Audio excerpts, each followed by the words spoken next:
ঘৰৰ এই তিনিটা বস্তু আপুনি কেতিয়াও আনক নিদিব নহলে আপোনাৰ ঘৰলৈ ভয়ংকৰ দৰিদ্ৰতা আহিব দৰিদ্ৰ হ'বলৈ কোনো মানুহেই নিবিচাৰে তেনে ক্ষেত্ৰত আপুনি যদি ঘৰত থকা বস্তু আনক দি আপুনি দৰিদ্ৰ হ'ব লাগে তেতিয়াতো আৰুৱে ভয়ংকৰ কথা হয়নে গতিকে আপুনি কেতিয়াও আপোনাৰ ঘৰত থকা বস্তু আনক নিদিব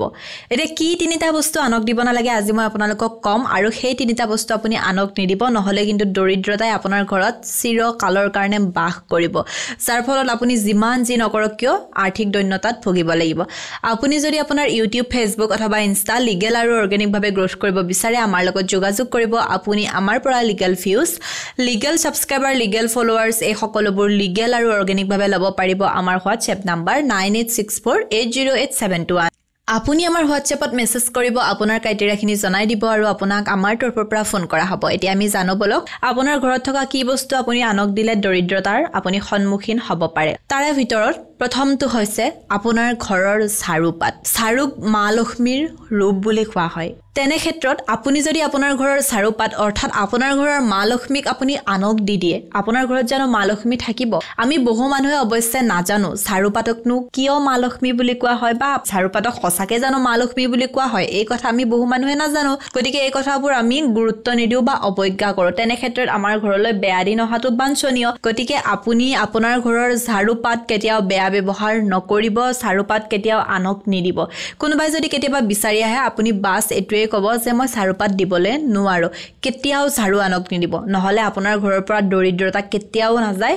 আপোনাৰ ঘৰত দৰিদ্ৰতাই সদায়ৰ কাৰণে বাস লব গতিকে দৰিদ্ৰ হ'বলৈ যদি নিবিচাৰে নিজৰ ঘৰৰ ঝাৰুপাত আনক নিদিব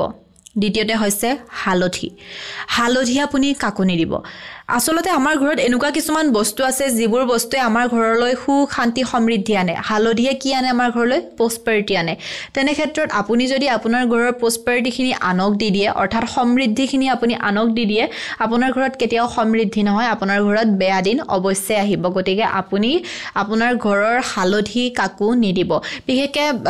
টাউন অঞ্চলত এইবোৰ আপোনালোকে দেখিব নাপায় কিন্তু গাঁও অঞ্চলত এইবোৰ একেবাৰে কমন কথা যে হালধি লোকৰ ঘৰত শেষ হলে খুজিব যায় বা সাৰু কেতিয়াবা বেয়া হলে খুজিব যায় আপুনি তেনেকুৱা ভুল নকৰিব কেতিয়াও সাৰু বাৰহনি হালধি এইবোৰ বস্তু আনৰ পৰা নলব আনক নিদিব আৰু একেবাৰে শেষত হৈছে আপুনি মূৰ ফনিওৱা ফনিখন এইবোৰ কি হয় বিবাহিত মহিলাৰ শৃংগাৰ বিশেষকৈ বিবাহিত মহিলাগৰাকীৰ যিখিনি শৃংগাৰ হয় সেই শৃংগাৰখিনি আপুনি কেতিয়াও কাকো ইউজ কৰিবলৈ নিদিব আপোনাৰ যিমান বেছি আত্মীয় নহওক কিয় আপুনি ইউজ কৰিবলৈ আপোনাৰ শৃংগাৰখিনি নিদিব তাৰে ভিতৰত আপুনি ফনিখনো কিন্তু নিদিব শৃংগাৰখিনি দিব নালাগে বুলি বহু মানুহে আজিকালি সজাগ হৈছে সচেতন হৈছে বা জানা হৈছে নিদিয়ে কিন্তু এই ফনিখনৰ কথাটো হয়তো নাজানে আকৌ ফনিখন দি দিব কিন্তু আপুনি তেনেকুৱা ভুল নকৰিব আপোনাৰ ফনিখনো আপুনি কাকো নিদিব নহলে আপুনি বেয়া দিন কিন্তু অৱশ্যেই দেখিব গতিকে আপুনি যদি এগৰাকী মহিলা এই সৰু সৰু কথা লক্ষ্য ৰাখিব ঘৰখনৰ সমৃদ্ধি হ'ব সুখ শান্তি হ'ব বা আপোনাৰ ঘৰখন উন্নতিৰ দিশলৈ বগাই যাব